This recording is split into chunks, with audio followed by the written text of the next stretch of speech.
When we study the religion and when we establish our religion, we have no constitution written in 1929 or in the 1930s by Ikhwan or Hizb al-Tahrir in the 1950s or Jamaat al-Tabligh. All of them insula, all of them happy with what they have. كل حزب بما لديهم فرحون. Is Allah happy? They rejoice. But is Allah happy with them? Allah forbids them. وَلَا تَكُونُوا كَالَّذِينَ تَفَرَّقُوا وَاخْتَلَفُوا. Do not be from those who have divided and split. Don't be from them, Allah has commanded you. This is what you find from them, from Ahlul Bid'ah. Divided, split, separated in their various groups and parties and mosques. Even when you go to the mosque, this is a Tablighi mosque. Why? Because there's signs that they have. All the shelves, you don't have books like here, books at the back here. Everything is Salat al-Amal, and then Quran. So the Musaf you'll find there, after the Musaf, Salat al-A'mal, or the Tablighi Nisab. Because they don't want people to read the books of the Salaf. They don't want the people to study Aqidah al-Wasitiyah, because Aqidah is too divisive. So they don't want to teach Aqidah. How can you call to Allah and you don't teach the books of Aqidah? Just Fadailul A'mal, the name of the book tells you what the book is about. Filled with bid'ah and shirk and calling upon other than Allah. Innovated adhkar, innovated remembrances and dhikrs. And that's Jamaat al-Tabligh. And then they have the bay'ah. You give the pledge to the group. You are loyal to the group. What about loyalty to Allah and His Messenger? Sallallahu alayhi wa sallam. What about following the hadith of Allah's Messenger? Sallallahu alayhi wa sallam. You give them a hadith, I have to check whether my sect agrees with the hadith first. Wal-iyadhu billah. What kind of madness are you on? You have to check with your sect whether your sect agrees with Rasulullah sallallahu alayhi wa sallam. فَلْيَحْذَرِ الَّذِينَ يُخَالِفُونَ عَنْ أَمْرِهِ أَنْ تُصِيبَهُمْ فِتْنَةٌ أَوْ يُصِيبَهُمْ عَذَابٌ عَلِيمٌ. Let those beware who oppose the command of Allah's Messenger sallallahu alayhi wa sallam, that they are not afflicted by a fitna, by a tribulation, or a severe punishment comes upon them. For whom? Those who disobey the Messenger of Allah. But they've got to measure whether Bukhari is more important, the hadith that he has collected, or whether my Shaykh in Jamaat al-Tabligh. Are you Majnoon? Your Shaykh and Bukhari are the same level? Your Shaykh is a Mubtadi', innovator upon bid'ah, reading a book of bid'ah that is filled with all types of superstitious beliefs and ideas. Whereas Bukhari is the speech of Allah, authentic chains of narration, going back to the Prophet sallallahu alaihi wasallam and the Sahaba radiallahu anhum, a book of fiqh, a book of aqidah, a book of hadith. Bukhari is an Imām in aqidah, an Imām in hadith, an Imām in fiqh. That's just Bukhari. Then you have Muslim, then you have Ibn Khuzaymah, you have Ahmad ibn Hanbal, you have Imam Malik and his Muwatta. What about that rich heritage of hadith and sunnah? You're going to abandon all of that for the Tablighi Nisab that was written in the 1950s? The Majnoon ya akhi. Use your aql that Allah has given you. But they don't want you to go further than that book that was written in the 20th century. Because anyone who reads those early works of hadith and aqidah, they will abandon Jamaat al-Tabligh. And they will regret and grieve that they have wasted their time with Ikhwan or Jamaat al-Tabligh or Deobandiyah. So they have to keep them upon taqleed. They have to keep them upon this idea of blind following and allegiance. And don't go against the group mentality. You are in our group, don't talk to them group, to that group. Don't argue with them, don't listen to them. If you listen to them, don't argue back, don't talk back. Listen to them in one ear, out the other ear, and walk away from them. That's what they teach Jamaat al-Tabligh. If you end up in a situation where you have to listen to a Salafi, then show a blank face. After it's gone, leave and don't talk to them. They are taught rules of how to interact with people of Sunnah so as to avoid the Kitab and the Sunnah and the knowledge of the Salaf. How can you follow a sect that came about in the 1860s, like, you know, the sect of Deoband from India. You're going to leave Bukhari and Muslim and Ahmad ibn Hanbal and Malik ibn Anas and Al-Awza'i and Hurraira and the great Imams of the Salaf for a sect that comes out of India talking about superstition and naked saints walking around the land. You're going to leave all of that for this sect from India that came about under the British rule in the 1860s? How, ya ikhwan? Where are the uqul? Where are the thinking processes? Where is the intelligence that Allah subhanahu wa ta'ala has given us? But when you look at them, all of these sects, they have one common enemy, and he is the Salafi. Even though they are divided amongst themselves, and they will attack each other, but every last one of them, in all of this speech around unity and gathering the ummah, one thing that they will unite upon is their enmity against the da'wah to Salafiyya. Because that is the greatest threat to their movements. The da'wah of the kitab. Why? Because the Salafi does not call to himself. The Salafi does not call to any organization or party. The Salafi says, kitab, sunnah, sahaba. The sahaba are our salaf. And the tabi'in and the atba'u tabi'in, they are the salaf. A Salafi is one who follows those three generations and the great Imams of hadith and sunnah that came after them. How do you argue with that? So they reserve this enmity for us because they know that they cannot combat this da'wah. So they teach their followers to keep away from the Salafi, keep away from the people of sunnah. Don't read their books. What do you mean don't read Aqidah al-Wasatiyah? Don't read Usul al-Sunnah of Ahmad ibn Hanbal. Don't read the Muwatta of Imam Malik. Don't read these books. Don't read Al-Ibana. Why not? Because when they read these books, they will abandon their sects. That's why they have a particular reading library of their own that is invented only for their sect, filled with bid'ah. Filled with bid'ah. So much so that when you show them something from the Aqidah of Salafiyah, they think that what we're showing them is kufr. If you bring them the ijma' of the Salaf in a point of Aqidah, say, oh, this is the belief of kufr. Like for example, the ulu of Allah, Allah being above the seven heavens over His throne. To them, that's kufr. To say that Allah is above the seven heavens, over His throne, ba'in min khalqihi, separate from His creation. This is a belief of those kufr and from amorphists. They're the mushabbiha. That's what they say. That's how lost the ummah of Muhammad sallallahu alayhi wa sallam has become. When you give them an aqidah salafiyya sahiha from the kitab and the sunnah and the ijma' of the salaf, they say this is kufr.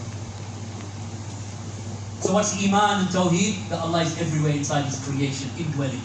This is tawheed to them.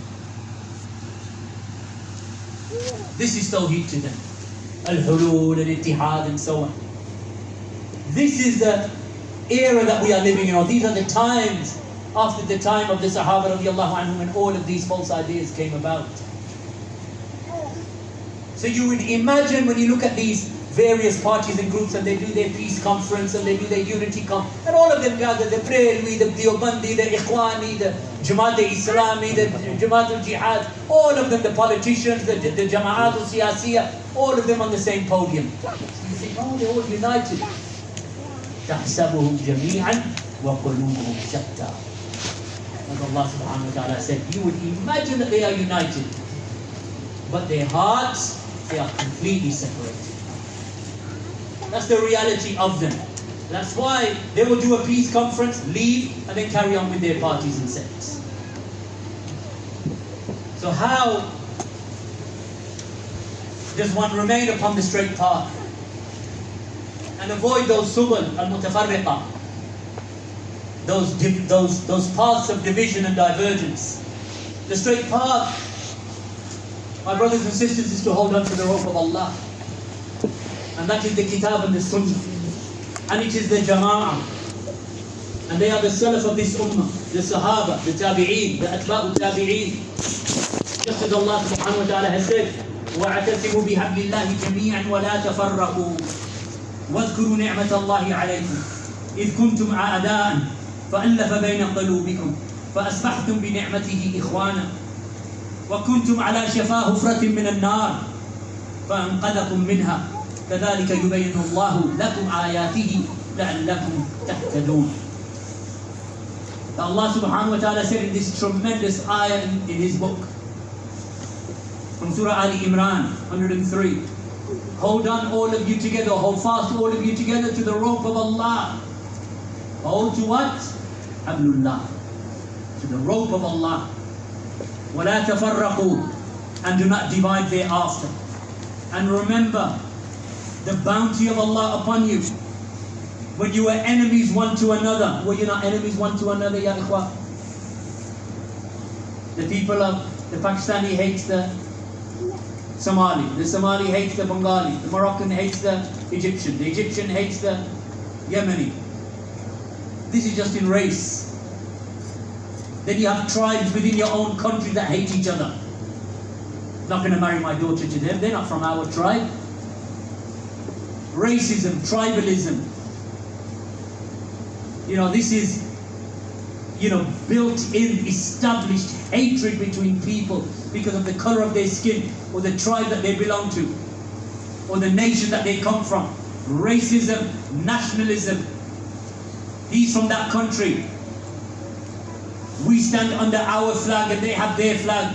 Armies will go to war over flags because they don't give allegiance to our flag and they give allegiance. Nothing to do with justice. Nothing to do with fairness. Nothing to do with humanity and truthfulness. وَاذْكُرُوا نِعْمَةَ اللَّهِ عَلَيْكُمْ إِذْ كُنْتُمْ أَعْدَاءً فَأَلَّفَ بَيْنَ قُلُوبِكُمْ. And remember when you were enemies one to another. He's talking to the Sahaba radiallahu anhu. Allah is addressing the Sahaba. You were enemies to one another, fighting each other, hating each other, going to war against each other. And then by the grace of Allah, Allah made you brothers one to another. فَأَصْبَحْتُمْ بِنِعْمَتِهِ إِخْوَانًا. By the grace and bounty of Allah, you became brothers to each other. And you were on the edge of the pit of the hellfire. Why were you on the edge of the pit of the hellfire? Because you were worshipping idols, worshipping the dead, worshipping the jinn, fighting against the messengers, disobeying Allah subhanahu wa ta'ala. You were up on the edge of the pit of the hellfire, and Allah subhanahu wa ta'ala saved you from that.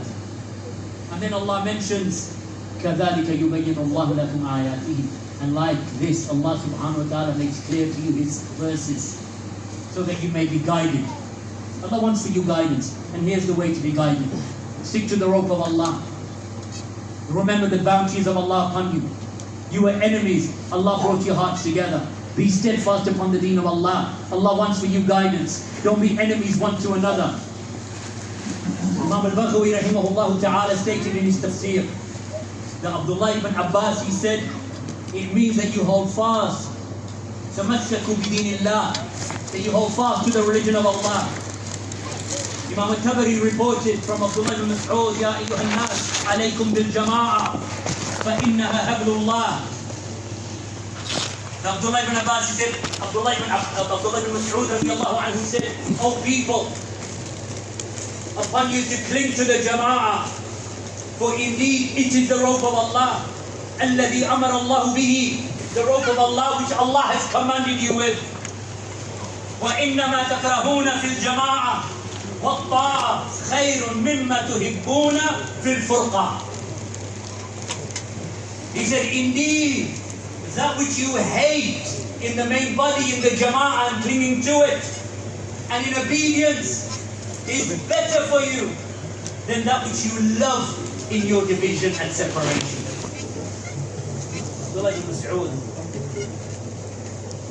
You may love your different parties and groups, but that which you hate in the jama'ah, in the united body, and obedience to the ruler, is better for you than that which you love in your own little party and sect. كُلُّ حِزْبٍ بِمَا لَدَيْهِ فَرِحُونَ. Every group happy with what they have with them. So Ibn Mas'ud is saying, no, that which you are happy with is bad for you. That which you hate in the jama'ah, meaning in the united body, under the ruler and the united body, with the Sahaba radiallahu anhum upon the haqq.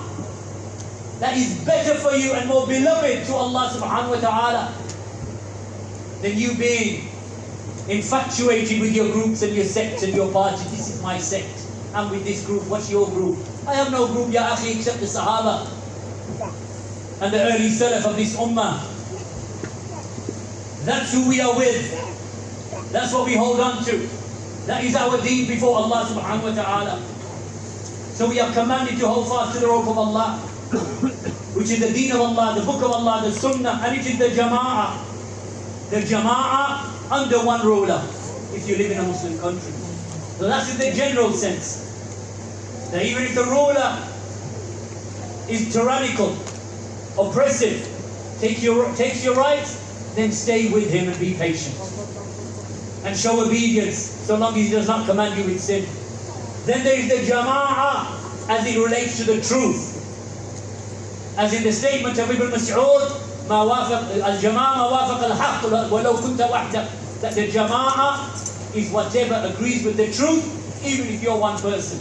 And that is the Jama'ah of the Sahaba, where the Prophet ﷺ said, مَا أَنَا عَلَيْهِ الْيَوْمَ وَأَصْحَابِي وَهِيَ الْجَمَاعَةِ. That which I and my